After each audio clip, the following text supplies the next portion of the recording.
Bweziweredde Samusamu nga bakansala ba KCCA bali katale ka Parkyard gyali bagenze okwogerako n'abasuubuzi ku ky'okubagoba mu katale kano. Bano gye buvuddeko baali bayise ekiteeso ekigaana okugoba abasuubuzi bano mu kifo kino. Bakansala baadde bakulembeddwa Lord Mayor Elias Lukwago, wabula ono ab'ebyokwerinda tebamuganyiza n'okuva mu mmotoka ye.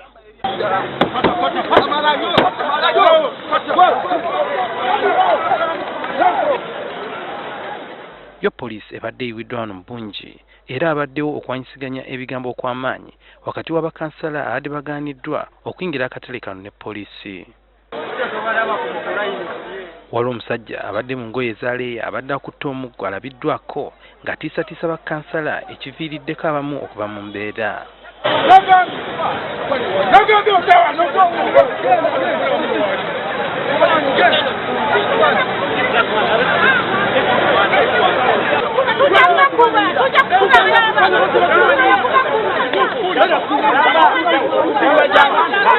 Kansala Ategerekisenga Ismail Dambu wa Rubaga akwatiddwa n'eryanye n'asuulibwa ku kabanga lya poliisi.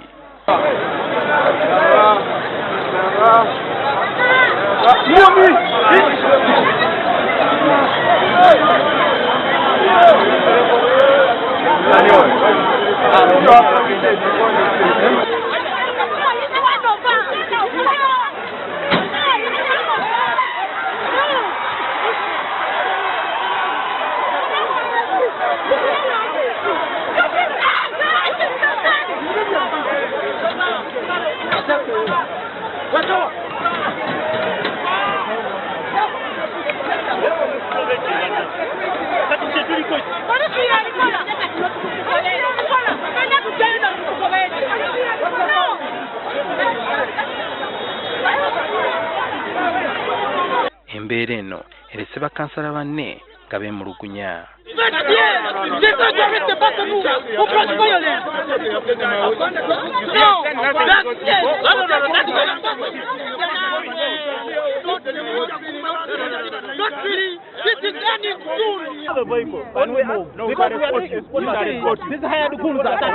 Under your protection, officer. This is under your protection.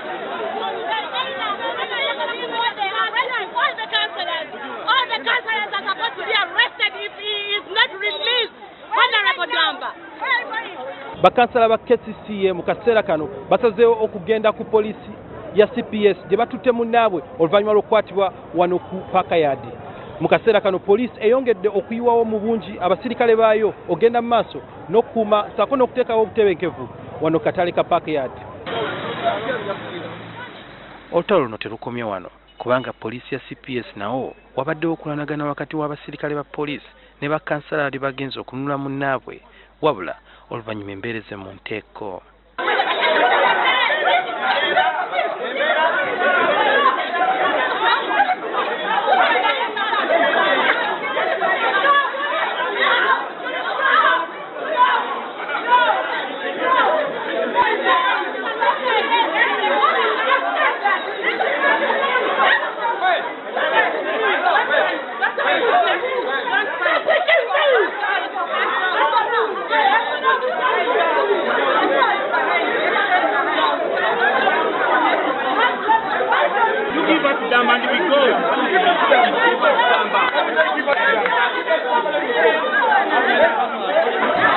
That's the problem. We are honorable.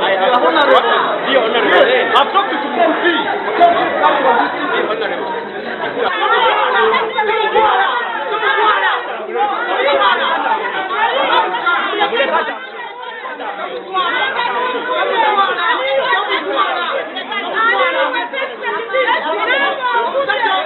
OC station abadde agezaako okulaba nti handling ekibaddewo wansi administratively okwogera nabo ate bakansala abamu agambye waliwo omukyala kansala asazeewo n'atandika okulwanira wano kulaba nti tomutwala tagenda takola ki ne bireetamu akavuyo ako akatontono. Ye DPC wa CPS ategeezezza nga kansala ono bw'abadde akwatiddwa olw'okuba omusirikale wa poliisi. Ndowooza afunyemu obutaakaanya n'abo ababadde wansi. Wabeerawo samusikafu ate emuleetedde okubeera nti alwana n'abasirikale n'aleetebwa wano. Enkyala leero bakansala ba KCCA abatuula ku lukiiko lwa KCCA bakedde kusisinkana era ekimu ku bibadde ku mwanjo z'ensonga za Park Yard. Bano awatali kwesalamu bayisiza ekiteeso bagende ku Park Yard balabe embeera nga bw'eri. Bakansala bano bategeezezza ng'ebiragiro ebyakoleddwa Minisita Betty Kamya bwe biyisaamu amaaso okusalawo kwakolebwa bakansala abasuubuzi baleme okugoba mu katale. Twenga kanso twagamba basigalewo okutuusa ng'okunoonyereza kukoze ki kugenze mu maaso. N'ekitubuuseeko okulaba olunaku lwa leero ate nga abantu bamu batugamba nti bataddeko amabaati naye nga ne executive director nga bw'omulabye wano oba deputy executive director akugambye naye abadde takimanyiiko. Tulina okumanya ekigenda mu maaso so that those are the people we represent. Tulina obbannyonnyola era okubategeeza tuleke kulaba bloodshed, tuleme kulanga tulabwa bubi, tuleme kulaba bukulembeze bwa Nakyemali. Ate na bano ba traders ba vendors bagezaako okwevictinga nabo bamuwandiikira ne bamwegayirira ne bamugamba minisita nga tona batugoba sooka ojja tukole ki twogeremu. Yo poliisi mu kiseera kino ekyagenda mu maaso n'ogumba ku Park Yard okulaba ng'embeera tesajjuka. Suhail Mugabi, NTV, Akawungezi.